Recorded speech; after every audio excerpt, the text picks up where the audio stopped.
Okay, now it's time for Jerry's top 5 COVID-19 success strategies. And so this pandemic is unprecedented. No one's been through this before. And so there isn't any book on what to do or how to do it. And so I go back to the basics to say, what are the basics that work all the time in business?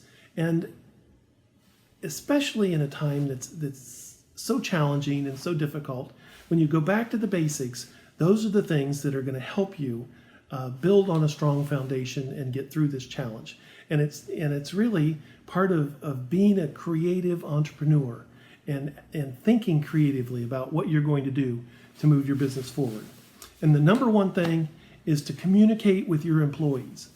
If you think you're under stress as a business owner, think about the employees who don't know as much as you do about what is certain. Because in a pandemic, there's so much uncertainty. And so you've been doing your research, you've been keeping track of what's happening and when you can reopen your business and how you pivot your business. But your employees are wondering what's happening too. And so transparency and communication with your employees will share that information so that people know what's going on, because many times miscommunication happens and panic sets in when people are uncertain about what's true, what's happening. And so it is so important right now to communicate with your employees about what you're thinking, what's going on, what your plans are, because it is your employees that will be the key to bringing back your business when this is over. And so as they're all working remotely, sometimes it gets pretty lonely out there. And so I called each of my staff members, and the first thing I said was, I'm not calling to give you more work, which took that off the plate. And so they were like, oh, okay. And I just was checking in to hear their voice so that they could hear my voice and know that I was there. I got to ask them about their families and what was happening in their life. And so many times we do that in passing when we're at work, but when we're at home, that doesn't happen as often. And so communicate with your employees, not just through email, but find a way that works for each of your employees to say, how are you doing? Are they engaged? How are they doing mentally? Because it's important that as we pivot to serving clients remotely and doing business remotely, our employees are the most important part of that, because having good employees that know where you stand and what your mission is will transfer to your customers as well. And that's number 2. Communicate with your customers. You know who your customers are. You should have a list of those customers that have been doing business with you and those that have done business with you in the past.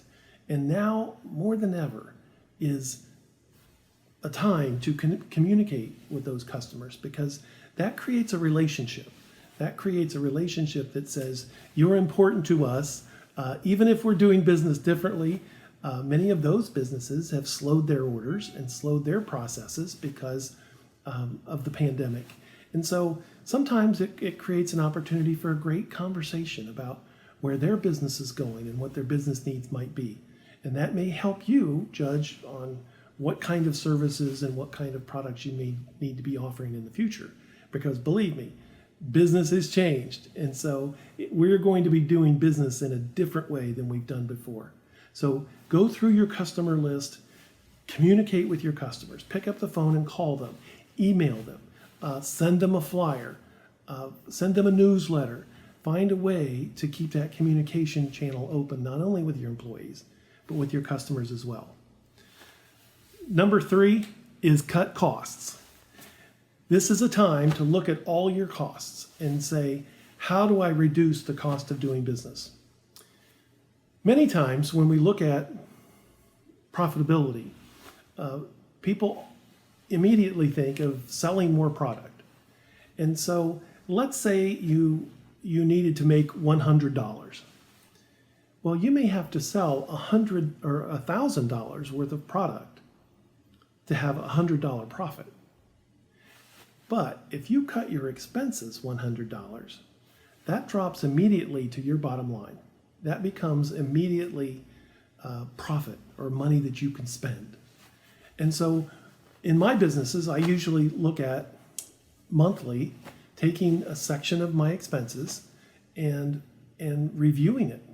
January, I start with insurance because that's when a lot of insurance policies renew. And I say, is this the right insurance? Do I have I insured something that I no longer own? Is there a way to cut my expense by maybe upping my deductibles? And so January for me became insurance review time. IT and your communications products. Do you have the right computers? Do you have the right bandwidth? Because with the increases in technology, many times you can get faster and better technology and actually lower your cost. Many times bandwidth, when you're using internet, if you call and ask about what package you're on or what program you're on, many times you can find that there is a cheaper and a better fit for you for bandwidth that may reduce your cost. Expenses in every category, your vendors, your supplies.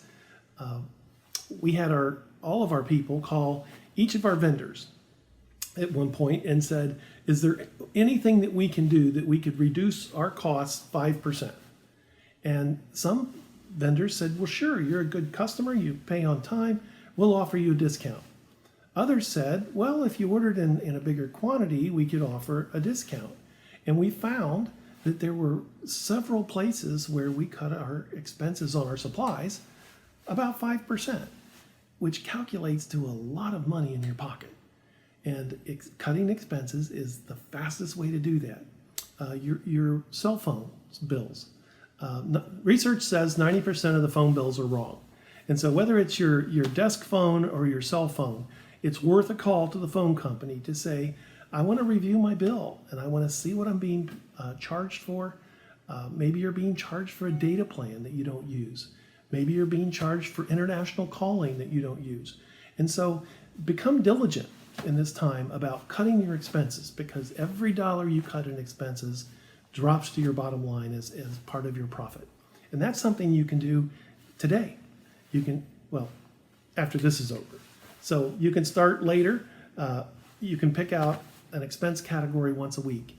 And by the end of the month, you'll have cut your expenses in a way that is significant to your profit margin.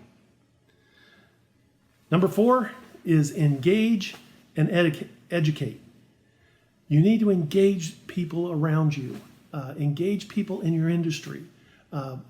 Find what's happening around you, because you can't just stay home and refuse to acknowledge that business is changing. And so it's tempting sometimes to turn inward when things get scary. And this is a time to stay engaged with your professional organizations, stay engaged with your friends and your neighbors, but also educate yourself. That is one of the reasons we launched NEC Online, is because we felt like as we have time and we're at home, and we've recaptured some time from simply not having to travel to work. And so we wanted to equip people with an opportunity to say, this is a way that you could educate yourself, maybe in an area that you didn't know much about, or maybe in an area that you said, I should know more about this, but I don't have time. And so now's a perfect opportunity to not only educate yourself, but have your employees engage in education. There's lots of great education out there. You can find it online. You can Google it and learn just about anything. I've used a few home improvement sessions on YouTube to help me through learning how to do particular things at home. So this is a time to engage with people, engage with your employees, engage with your clients, but engage with your industry and educate, because business is changing. And so the more you know, when things do get back to normal, whatever that normal might be, you are educated and ready to go. Number 5 is to protect your health. You need to take time for you. And so part of being at home and working from home is that we're constantly feeling like we're in the office, because people are working at all different hours. People are working later and working earlier. And so the phone rings, or you get a text, you get an email at all hours now. And so there's not really the time where you say, I'm going to work and now I'm off. Pretty much when you're working from home, you feel like you're working 24/7. And so it's hard to kind of disconnect. This is a stressful time because there's so much uncertainty out there. So now is the time to take time for you to recognize that there is a lot of uncertainty and stress out there in the marketplace, but also to take time to recharge your batteries. Take time to be off, to say I'm off now, even though I'm still at my house and my laptop is on the dining room table. It's okay to go take a walk. It's okay to go do something, take a bike ride, jump in the pool, whatever it is that is relaxing for you. Because if you don't protect your health, what's going to happen if you're not at the business? Because you being unhealthy or you being in the hospital is not good for your business, and it's not good for your employees. So not only protect your health, protect the health of your employees, and that includes your mental health. Read a book. I used to listen to books on tape back and forth to work, and I kind of miss that now. And so I've been actually picking up a book and reading.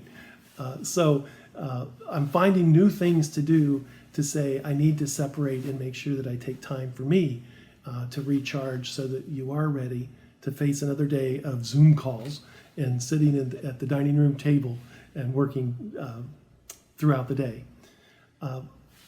Lastly, this is the bonus tip for you, is you've got to keep your sense of humor. When you laugh, endorphins are released. It's good for the soul. And so there are times that you just have to sit back and look at a situation and say, I'm going to laugh because there's not a whole lot I can do about this. And so with my wife working at home as well, we've had time to have lunch together, which we haven't had, which was good for our mental health. Typically we watch Price is Right, and I'm getting better at it, especially the showcase at the end. But those are things that you look at the situation and say, this is your life. This is not a dress rehearsal. And so we need to keep our sense of humor. We need to keep our focus, because this will end. And when this pandemic ends, it doesn't mean we're not going to have new challenges, because we are. But when you keep your sense of humor, when you educate yourself, when you take time for you, when you protect your health, when you communicate with your employees and communicate with your clients, that keeps the focus on the things that are important. And the most important is you. So keep your sense of humor. Do those 5 things. Connect with your employees, connect with your customers, educate yourself, protect your health, and keep your sense of humor. And that will help you get through any kind of challenge, not just COVID-19. So thanks for listening to me today. Thanks for being here at the Expo. And don't go away, because there's lots of other speakers and lots of other good things to be learned today. And so I appreciate the time that you've given me. Thanks for being part of it.